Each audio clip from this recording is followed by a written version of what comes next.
We appreciate the support of our sponsors. To find out how you can be part of the next What If discussed, contact sales at notorious.llc. Energy drinks have a spectrum. There's the stereotypical energy drink, the one that people usually think of, which is high caffeine, high sugar. And then there's the other end of the spectrum, which is green tea, B vitamins, natural sweetener, and that's it. So it's very difficult to say all energy drinks are healthy or unhealthy. You have to look at the specific ingredients and the caffeine content.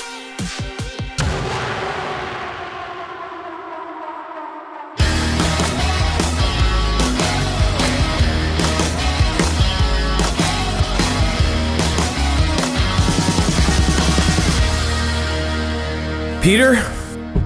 What? My name is Richard Garner, and I am an energy drink-aholic. You always start off the show very dramatically with something like that. I wasn't sure what was going to happen today, but apparently today we're in the middle of an intervention. Is that Well, correct? and I'm only half kidding. And I certainly don't want it to seem like I'm making light of the 12-step program or people in real, AA meetings, whatever. Because the truth of the matter is, by all definitions, I would be considered addicted to energy drinks. My day starts. Like starts, when you say starts, means like wake up. Like I have orange juice. Literally crack a Monster, a Red Bull, whatever's really on sale, to be honest. I'm gonna be. Like there's no difference in taste. There is a difference in taste, but it tells you it's not about the taste at the end. It's about the getting jacked. Is that what you would say? Well, it's about waking up.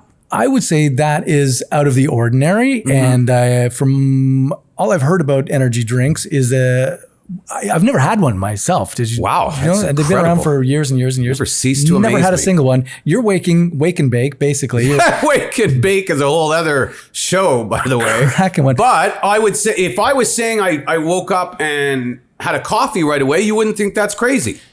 I wouldn't, and I know where you're getting at because caffeine is a drug, and that's obviously not necessarily good for you either. But it's just so widely accepted: coffee, tea, even beer and spirits.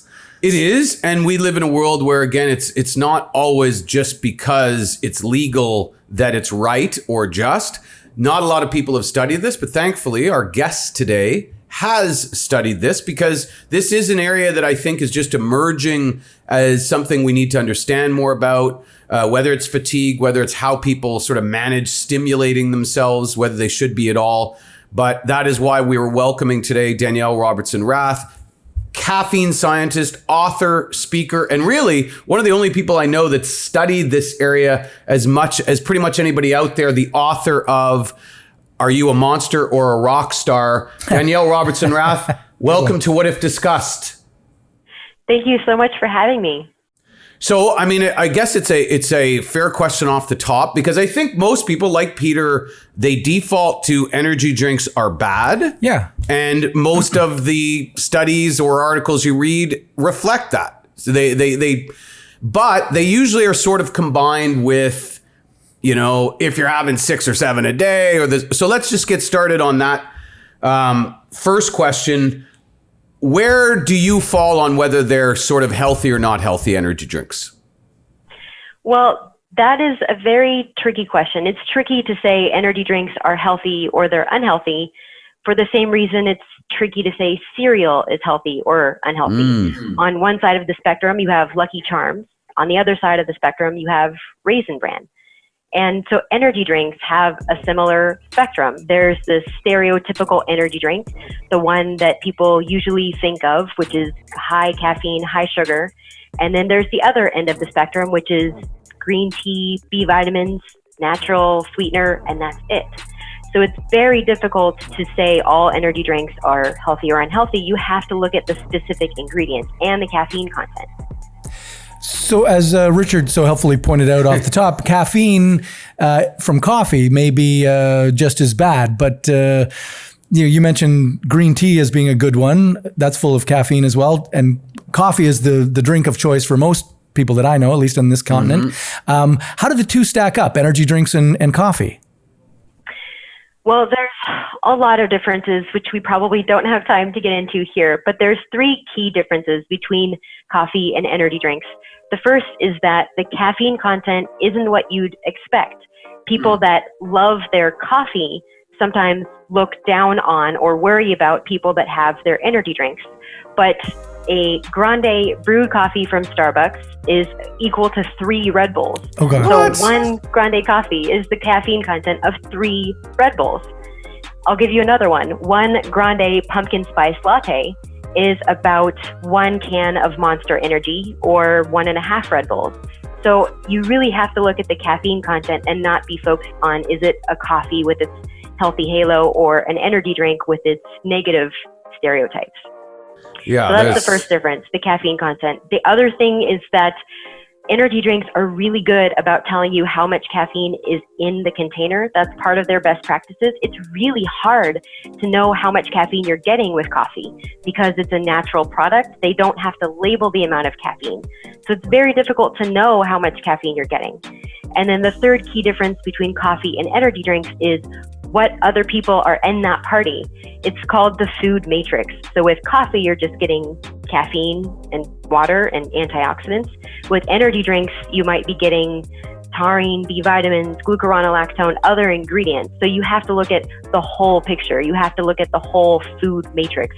And coffee, because it's simpler, is often, but not always, healthier because there's fewer things. But if you're adding cream and sugar, that might not be true. You have to look at every piece of the puzzle. Well, like most things on the show or otherwise, a little more complex than initially thought. We're going to continue with Danielle Robertson Rath after the break. More on What If Discussed. What If Discussed is brought to you today by Keeps. You know, as guys, so much of our identity is wrapped up in our hair. That's why as we get a little older and start noticing the first signs of hair loss, it definitely feels like panic time. Face it, no guy is ever ready to go bald, so thankfully there's Keeps, the simple and easy way to keep your hair. Yeah, the numbers are actually a little more startling than we might think. 2 out of 3 guys experience some sort of male pattern baldness by the time they're 35, Pete. So it's something you have to get on while you still have the hair. Well, you can get treated from home. You used to have to go to the doctor's office for your hair loss prescription, but now, thanks to Keeps, you can visit a doctor online and get hair loss medication delivered right to your home. They deliver your medication every 3 months, so you can say goodbye to pharmacy checkout lines and awkward doctor visits. And it is a long process, 4 to 6 months before you really start seeing the results, but there's plenty of testimonials of people that are super happy with that and are happy they did it, but you got to get started because the sooner you start, the more hair you keep, for lack of a better way to say it. No, they'll love that. If you're ready to take action and prevent hair loss, go to keeps.com/whatif to receive your first month of treatment for free. That's KEEPS.com/whatif. Welcome back to What If Discussed. We are with Danielle Robertson Rath, the author of Are You a Monster or Are You a Rockstar? Is that right? Did I get the title right, Danielle? Yes.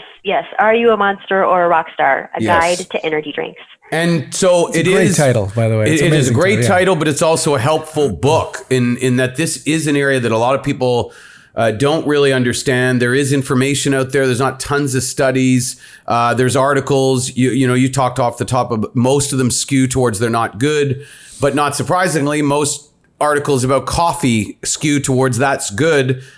And we talked with Danielle in the first part of the show about, well, some of that's also misleading. Yeah, more information on that.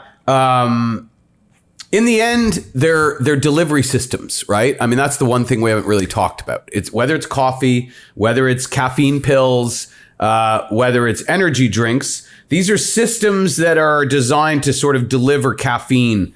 Does the science in the end support long-term moderated caffeine use as healthy? Yes, it does. In fact, there was a giant research paper, 50 pages, a systematic review published in 2017 in the Journal of Food, Chemistry, and Toxicology. And they looked at decades worth of research on caffeine from all different sources: coffee, tea, energy drinks, food with caffeine. They concluded what papers before them have concluded, that if you stay under 400 milligrams of caffeine per day, then there's no increased risk for things like cardiovascular effects, behavioral effects, reproductive effects, or developmental effects. So that 400 milligrams is like the the pivot point on a seesaw. If you stay below that, the benefits of caffeine outweigh the side effects. If you go over 400 milligrams of caffeine, then you start having more side effects than benefits. Interesting. Now, this is ultimately probably more of a conversation about energy, or specifically stimulation, as we're all looking for stimulation. And, this may come under the category of that's a story for another what if, but give us a picture about the epidemic of fatigue. What has your research told you about why we're so tired all the time? Well, there's two major causes of this increase in fatigue. The first one is our screens. We're looking at our screens all the time, so that is messing up our circadian rhythm. That's the biggest reason. But the second reason is that as more and more products come out in the marketplace with caffeine, people aren't drinking or aren't consuming caffeine as strategically as they can. For example, we've been drinking coffee forever, so the average person knows that coffee is good. They know they drink it in the morning, it's fine, but they might not be thinking about how that cup of coffee is sabotaging their sleep. And so they drink caffeine at 3 p.m., they don't sleep well, they wake up tired, they need more caffeine, and it's a vicious cycle. So I believe that is what's happening. And in fact, in Michael Pollan's book, Caffeine, he makes the same exact mistake that a rookie might make. He goes from having no caffeine whatsoever to having this very strong coffee with extra shots of espresso. That's equivalent to not working out for 3 years and then signing up for CrossFit or for a marathon. Like, you need to be more strategic with how much caffeine you have, how quickly you drink it, and what time of day you're drinking it. And I don't think enough people are doing that, which is why I do what I do. I enjoy a nice espresso after supper. I know espresso's got a little bit less caffeine in it, but is that ill-advised? Like you're saying after 3 p.m., I heard you say. Is that sort of the cutoff time for drinking caffeine? That's what I recommend. Assuming that you have a normal schedule, you're not working night shift or anything. Assuming that you go to bed around 10 p.m. or midnight, you want to cut yourself off from caffeine around 3, because it takes 3 to 6 hours for half of that caffeine to leave your system. So you want to give that caffeine enough time to be metabolized before you try and go to sleep. And 3 p.m. is a good cutoff point for caffeine to leave your system. Well, a lot more to talk about, a lot more to dive into, pros and cons of energy drinks and caffeine use, the management of it. Also, I'd like to get into a little more about the brands themselves, which ones are quote unquote better, healthier, if any of them are. Danielle, can you stick around for a little more? Absolutely. So we are going to continue with Danielle Robertson Rath, talking caffeine, talking energy drinks. But for the... Maybe we'll talk a little bit about sugar too. And which is actually a big, sugar free or not sugar is also a big part of this. It's a good point.